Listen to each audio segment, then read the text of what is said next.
At dahil nga sa 5 araw ng maulan dito sa San Carlos City, Pangasinan, 5 araw nung sinut ko tong vlog na to, syempre inedit ko pa. Kaya kung maaraw na ngayon, wala nang kinalaman yung vlog ko dyan. Wala naman ng bagyo, nakaalis na si Enteng sa Philippine Area of Accountability. Pero yung iniwan niyang habagat or Southwest Monsoon del Rosario, malaki, malawak. Kaya matagal mawala, matagal humupa. Napaka-unproductive ng buhay dito sa probinsya kapag ganitong maulan. Lalong-lalo na sa mga magsasaka. Sa bahay ka lang, kain, tulog, nood ng TV, Facebook, ganon. Basta hindi mag-brown out. Kaya yung tatay ko, ayan, nag-request ng makakain. Magluto daw ako ng sticky rice with toasted mung bean in coconut milk.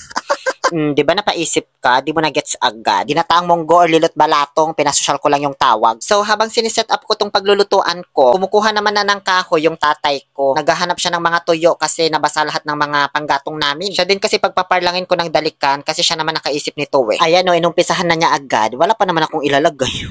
Habang sinisindihan na ng tatay ko yung panggatong, kukuha naman na ako ng monggo dito sa may tabi ng aming bigasan para tostahin. Marami kasi kaming stock ng monggo. Taon-taon kasing nagtatanim yung tatay ko pagkatapos niya magtanim ng mais. Mabilis lang naman kasi ito tumubo tsaka mamunga, nasa 2 buwan lang. Nasa 1 mangkok yung kinuha ko. So habang tinutusta ko yung monggo, nag-multitasking na ako. Mandar lang na kasi yung dalikan. Sinimulan ko ng hugasan itong malagkit na nabili nila sa talang. 65 pesos 1 kilo. Kumuha lang ako ng 2.5 gatang. Or let's say, hinugasan ko na ng mabilisan kasi bukod sa masusunog na yung tinutusta kong monggo, naglalagablab na rin kasi yung apoy nung kalan na sinindihan ng tatay ko. Ewan ko ba ba't madaling-madali itong tatay ko? Excited na kumain ng ginataang munggo. Ayan tingnan nyo diba? Ang lakas na ng apoy. Pangalawang salang na yata niya ng panggatong yan. Alauna pa lang yata ng hapon, sinindihan na niya. Alas 2 pa naman ako nagsimula.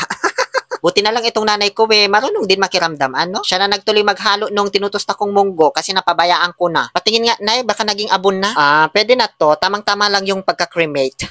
So, dinala ko na siya sa labas kasi dito ko siya ibabangon at dudurogin gamit ang bote ng Nescafe. Ang purpose nito, bukod sa para mahati-hati yung munggo, ay para mabalatan din. I-fast forward na natin kasi wala na akong masabi. Nakailang vlog na ako nito So, kapag ganyan na yung itsura, wala ka nang maramdamang mga buo-buo o biler-biler ba, ganon, lahat na hati na, gagawin ko naman na ngayon yung tinatawag na winnowing. Isa itong method kung saan sineseparate yung mga mabibigat na nilalaman ng mixture mula sa mga magagaan sa tulong ng hangin. Sa Tagalog, pagtatahip. Diba? Napapangatawan ko na yung mga informative contents ko.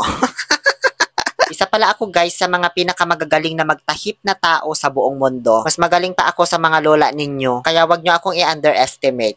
After tahipan yung munggo, ibuhos na agad. Doon sa pinapakuluan nating malagkit. Dapat nga sabay yan kasi mas matigas yung munggo kaysa sa malagkit. Kaso nauna na yung malagkit kasi nga minamadali nung tatay ko. Pero di pa naman kumukulo kaya kere lang yan. So ganun lang guys, yung pagluluto ng munggo, halu-haluin lang yan mayat maya para hindi matutong sa ilalim kapag kumulo na. Hinayaan ko na lang yung tatay ko maghalo dyan. Total siya naman may gusto nito Kapag malapit na siyang maluto, parang ganyan, ba't nagmukhang champurado naman ito ilagay na yung gata. As always, yung napiga na yung binili namin para di na maabala pa.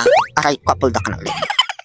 At ayan na yung kulay niya, namuti na nung nilagyan na ng gata. Hindi na siya mukhang champurado na usong-uso ngayon sa mga food vlogger. Na di ko man magawa kasi naubos na yung chocolate ko galing Saudi. Mahal-mahal pa naman ang chocolate dito sa Pilipinas Sunod na agad yung asukal para matansya mo na yung tamis. Yun lang, tapos na. Sobrang dali lang gawin kahit nakapikit ka. Nagsandok na ako ng kakainin ko. Dinamihan ko kasi food taste ko siya para mas kita sa video. Ito naman yung sa tatay ko, konti lang daw. Pero babalik-balik yan mamaya. Ito naman yung sa auntie ko. Dinamihan ko kasi marami na silang kakain dyan. Dadalhin niya yan kasi doon sa junk shop ng tito ko. Tapos ito naman yung isa kong tito. Kakatapos niya lang kumuha ng damo sa bukid. Pagkain ng baka. Sakto at may mainit-init na lilot balatong. Ngayon, titikman ko na.